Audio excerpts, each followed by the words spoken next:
আপনার পাঠানো রেমিটেন্স আপনার পরিবারেরই। আপনার ঘাম ঝরিয়ে আয় করা অর্থে ভালো থাকবে আপনার পরিবার। আপনার পাঠানো রেমিটেন্স ব্যয় হবে আপনার পরিবারের ভরণ পোষণেই। রেমিটেন্সের মাধ্যমে যে দেশ এগিয়ে যেতে পারে, জনবহুল দেশে জনশক্তি রপ্তানি একটি বিরাট ভূমিকা হতে পারে, এমন বিচক্ষণ ধারণার শুরু জাতির পিতা বঙ্গবন্ধু শেখ মুজিবুর রহমানের হাত ধরেই। দেশ স্বাধীনের পর তিনি বিভিন্ন দেশে যান কূটনৈতিক সম্পর্ক বৃদ্ধি করতে, যেমন 1972 সালে সোভিয়েত ইউনিয়নে ভ্রমণ কিংবা 1974 সালে যুক্তরাষ্ট্রে সফর। পুরোটাই ছিল বাণিজ্য ও জনশক্তি রপ্তানির উদ্দেশ্যে।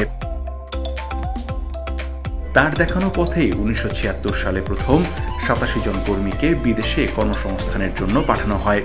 এরপর প্রধানমন্ত্রী শেখ হাসিনা ক্ষমতায় আসার পর বাড়তে থাকে জনশক্তি রপ্তানি, দেশে আসতে থাকে রেমিটেন্স, বাড়তে শুরু করে রিজার্ভ। বর্তমানে 1.5 কোটির বেশি বাংলাদেশি বিদেশে কর্মসংস্থানের জন্য রয়েছেন, যাদের বেশিরভাগই মধ্যপ্রাচ্যের বিভিন্ন দেশে। তাদের পাঠানো রেমিটেন্সে ভর দিয়েই দেশে এই অভাবনীয় উন্নয়ন। স্বপ্নের পদ্মা সেতু, মেট্রো রেলের মতো বড় বড় স্থাপনায় রেমিটেন্সের ভূমিকা অপরিসীম। কিন্তু চলমান কোটা সংস্কার আন্দোলন ঘিরে প্রবাসীরাও কষ্টে। বিক্ষোভ করে আরব আমিরাতে সাজা পেয়েছেন 57 জন বাংলাদেশি। এর মধ্যে 3 জনের যাবজ্জীবন, 1 জনকে 11 বছর ও বাকি 53 জনকে 10 বছর করে কারাদণ্ড দিয়েছে সেই দেশের স্থানীয় আদালত। যদিও বাংলাদেশ সরকার তার কূটনৈতিক সুসম্পর্ক কাজে লাগিয়ে বিপদে পড়া প্রবাসীদের সাহায্যে এগিয়ে যাবে।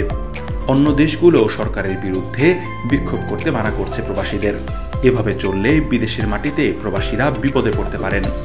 ওই দেশের সরকারের নীতির বিরুদ্ধে যে কোনো কাজ প্রবাসী ও তার পরবর্তী প্রজন্মকে বিদেশ যাত্রা ও বিদেশে থাকায় বিপদে ফেলতে পারে। জামাত বিএনপি সুযোগ বুঝে সহিংসতা চালায় প্রবাসীদের রেমিটেন্সের টাকায় করা স্বপ্নের নানা স্থাপনায়। দেশ গঠনে প্রবাসীদের বৈধ চ্যানেলে টাকা পাঠানো অব্যাহত রাখতে হবে। বাংলাদেশ সরকারের অসামান্য আন্তরিকতায় প্রবাসীরা ব্যাংকের মাধ্যমে টাকা পাঠালে পাচ্ছে আকর্ষণীয় মুনাফা, যা প্রবাসীদের কষ্টার্জিত অর্থের সঠিক মূল্যায়ন।